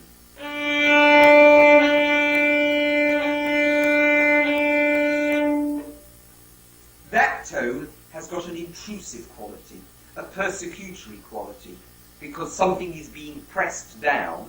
The sound that hits our ear is also a sound of making a deep impression. It persecutes us. It comes into our domain somewhat unwillingly. The opposite is true of the other kind of bow stroke. Imagine going as quick as possible with no pressure, so it sounds rather thin and windy. The pressure element is trying to catch up with it and slow it down.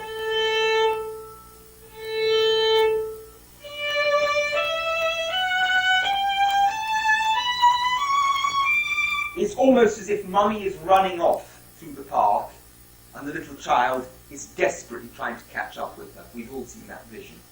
So that the pressure is the child trying to keep up with the mother, which is constantly ahead. The other, the pressed way, is where the child flatly refuses to move and sits down dead. In other words, the only way you're going to get it moved is when Mummy and Daddy drag. And we've seen that as well.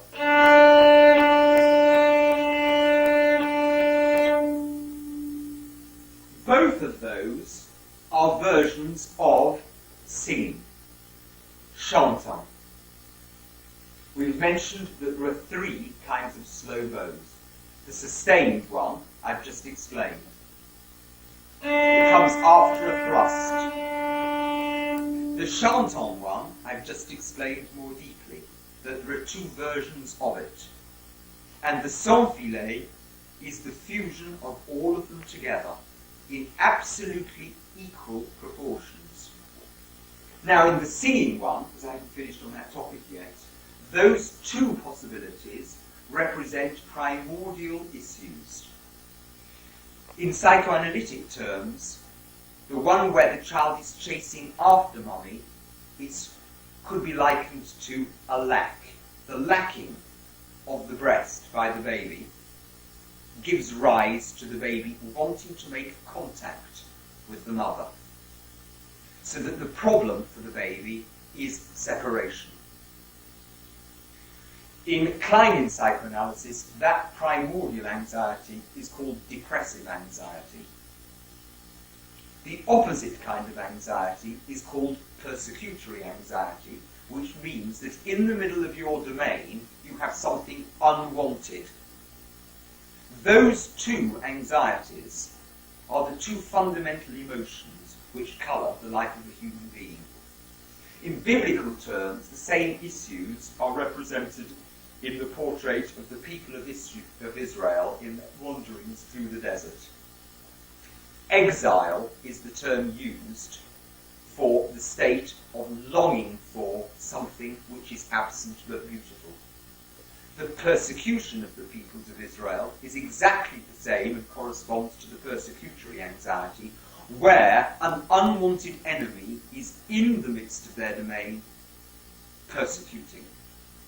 Those two primordial anxieties come up in literature all over. In colour, it comes up in the issue of how dilute or how concentrated the pigment is on the paint. It's not to do with a different colour, it's to do with the intensity of concentration of that colour. In taste, I give an example to children. Ribena, if it's too watery, has that horrible weak taste. It is lacking. If, on the other hand, there is too much syrup and not enough water, it's on the persecutory side because you are being persecuted by the cloying, syrupy quality of the sweetness. So the singing bow stroke is vital to master in three areas. First of all, we use scales to establish a pure bow tone with neither deviation, with just the right amount of pressure and just the right amount of speed.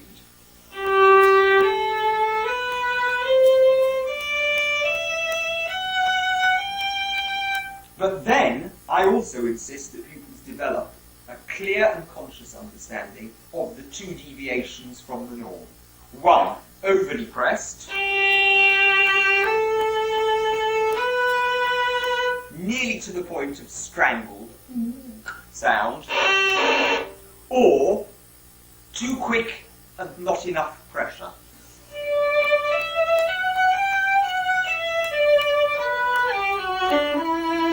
Applications of those two deviations are what take a lifetime to master, and using different examples with different composers, we can see, if I give a few examples now, of why it's important to be clear about those differences.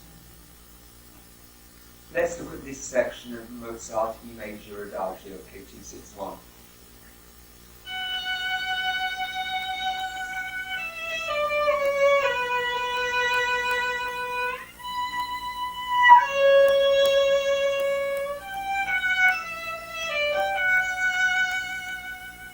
I was trying to play that rather neutrally. If I show you a couple of deviations in exaggerated form, see what we're getting at.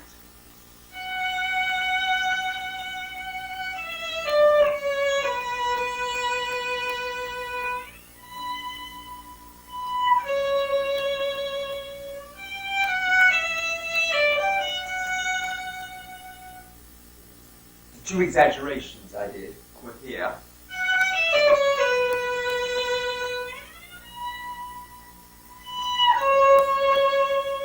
Which is my example of exilic anxiety, where something is in a state of exile and longing nostalgically. This floats up with the sustained bow stroke I described, and we're waiting for the first beat of the next bar.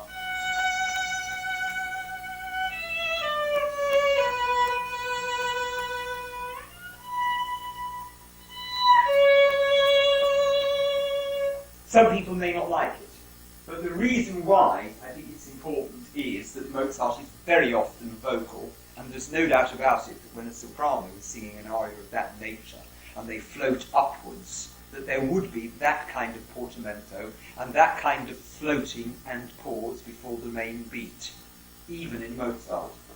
To take the other exaggeration, which I did it twice.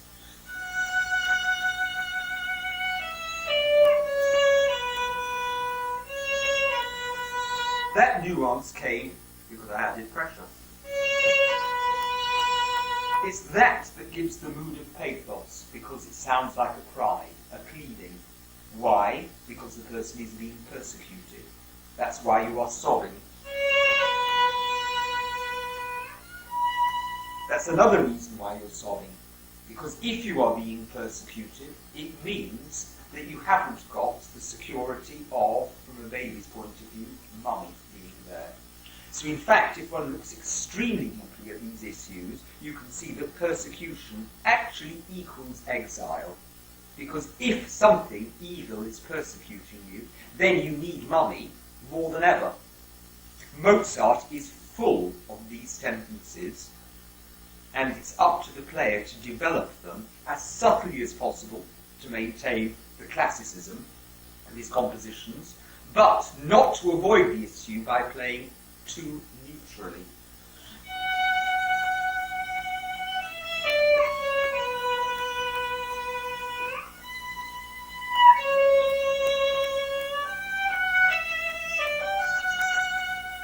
I find it very difficult to be too neutral, but I'm also aware of the fact that it's dangerous to exaggerate overly.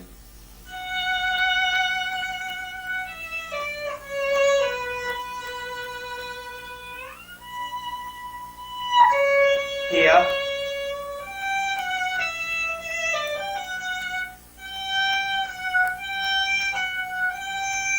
there's a kind of whining there.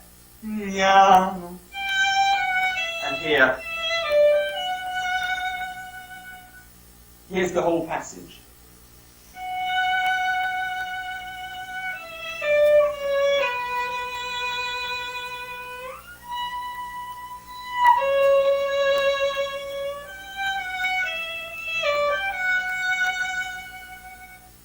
There are several things that follow on from this.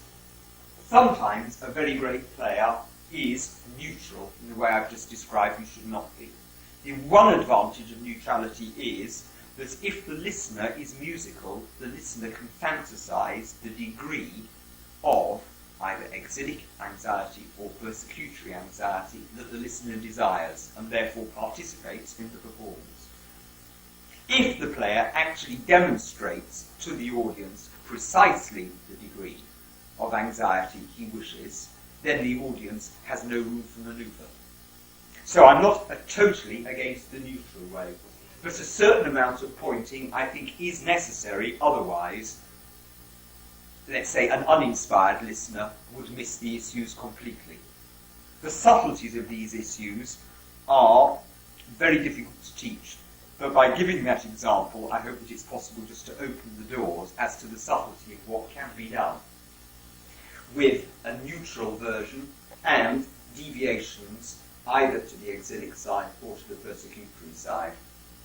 I've already given an example of the Beethoven concerto, which is with sans filet, which is, I hope, with a perfect combination of all three: pressure, speed, point of contact, and that gives a certain kind of religious quality, a stillness, an effect of time standing still.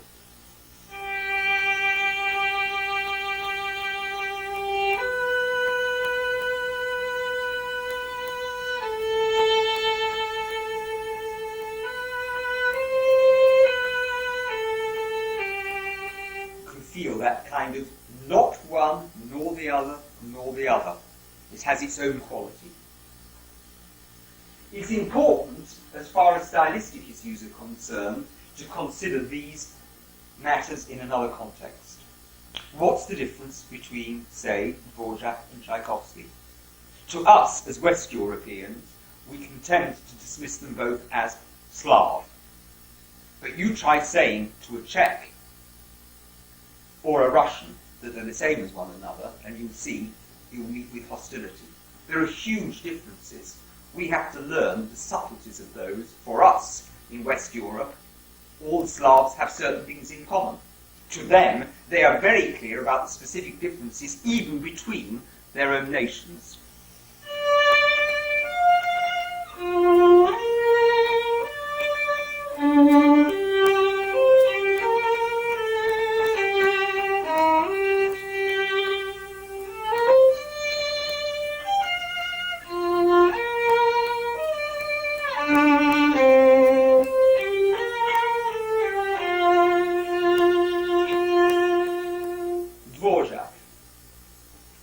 Tchaikovsky could be a bit similar.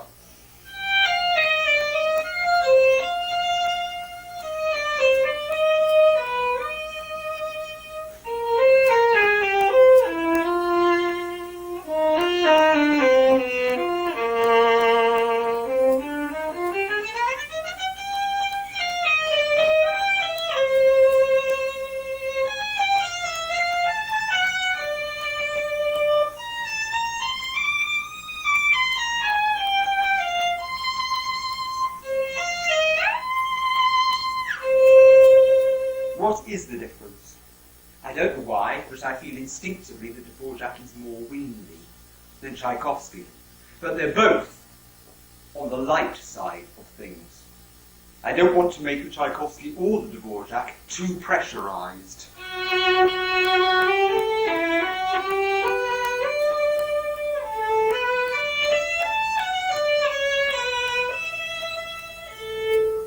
Brahms is different. It's easy to do the Brahms like the Dvorak.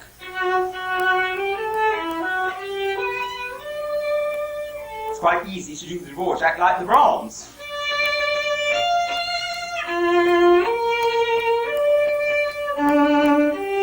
Or the Tchaikovsky.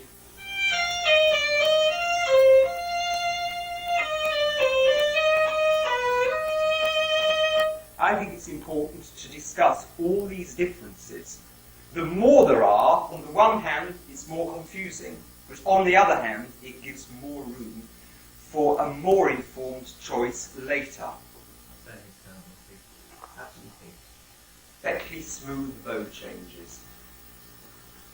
There's a problem with this to start with, and that is, according to the laws of physics, it's impossible to have a perfectly smooth bow change, because there is a split-second silence as the bow changes direction.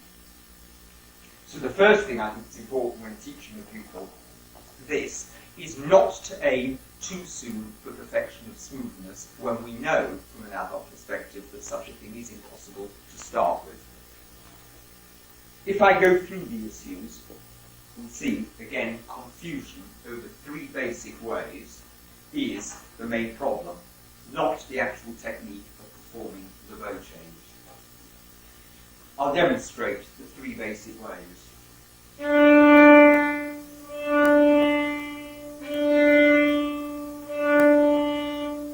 Number one. Next. That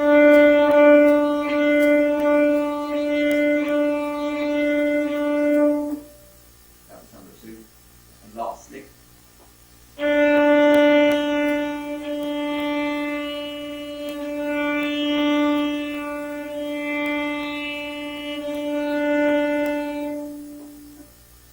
I've done them on an open string, clearly, so you can hear that perfection is impossible.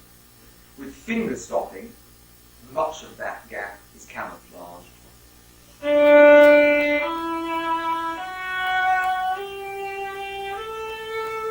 Number one. Number two.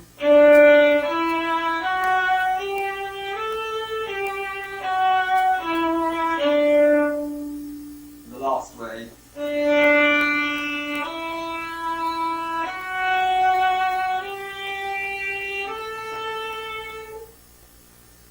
Now, to the details. The first way. The first thing I do is change balance. Heel position, the whole of my body is on the left foot. Changing balance, we've already discussed, is vital to the beginning of a bow stroke. There's a thrust. And after the thrust, because the wrist has been reversed, it's in its stream position and needs, if it's going to die away naturally, to return to its mid position. That's the key to it. After thrust, it's what I call die. Let the movement die so that the limb returns more or less to a mid position. Then you can reverse. Here, that movement I am not doing. It's happening as a result of the thrust.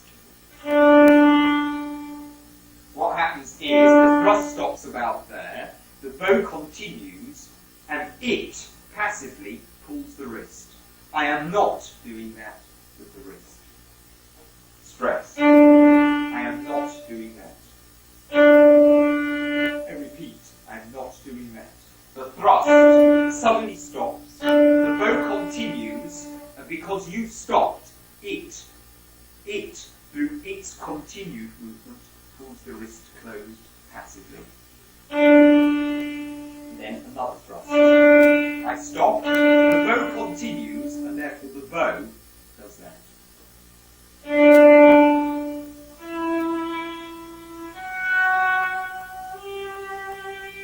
In other words, the principal issue is how to start the second bow stroke as smoothly as possible. Having done that, it's important to start this as smoothly as possible. Having done that, the second way of changing bow happens before the sustained quality of the bow stroke takes hold. So there's a thrust, and before there's too much sustaining, there is simply a thrust in the opposite direction.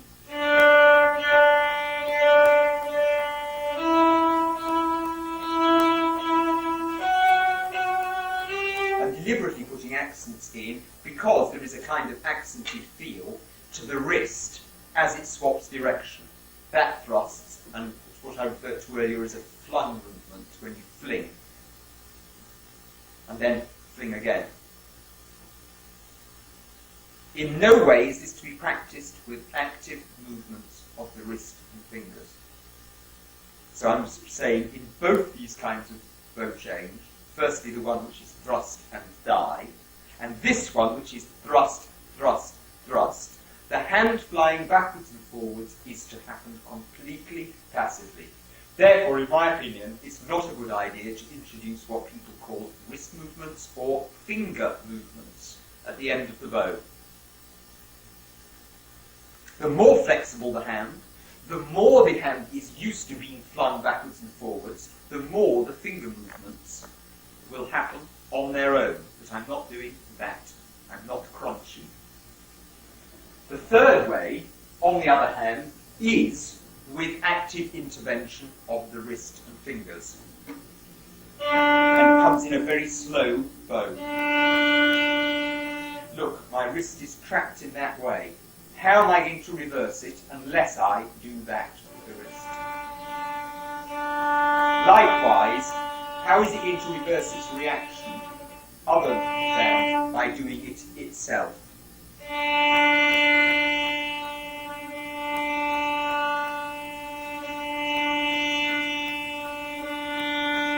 In such a case, yes, the wrist and fingers do grind the reverse of direction.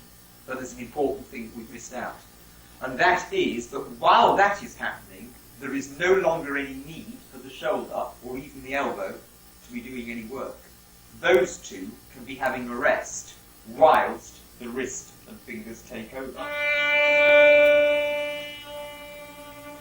Likewise, once you've got round the corner, the elbow and shoulder can take over again.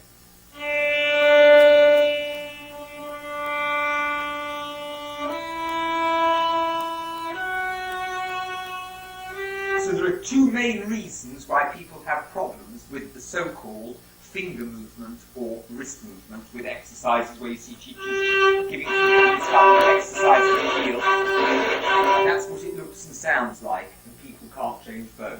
There are two main reasons for this failure. The first is that it's not juxtaposed as a system with the first two, which are more important because it actually trains the idea of flow and reversing direction in a more natural way. And the second is that when we do use the finger and wrist movement, it's vital that you switch off the shoulder and the elbow. And people don't do that. They're holding the shoulder and they're holding the elbow, and then they start grinding the fingers. And if you look, for instance, at the promenade concerts, it's quite clear to see every single violinist has been taught, for some reason in this country, these finger movements, and you see that they are doing the movement as their teachers have taught them. It's grinding, it's scratching, and you can feel that it's not satisfactory. On the other hand, if you see other orchestras from abroad, particularly those from East Europe, if they come across from Russia, you see a completely different kind of bow change. The answer is, it is a completely different kind of bow change. So be very careful when introducing the idea of these grinding reversal direction via fingers and wrist. With young children, in my opinion, it's best to do this, as we described earlier, with a smooth beginning to the new bow stroke. After all, we only need the one where you grind the wrist and fingers in the sans filet.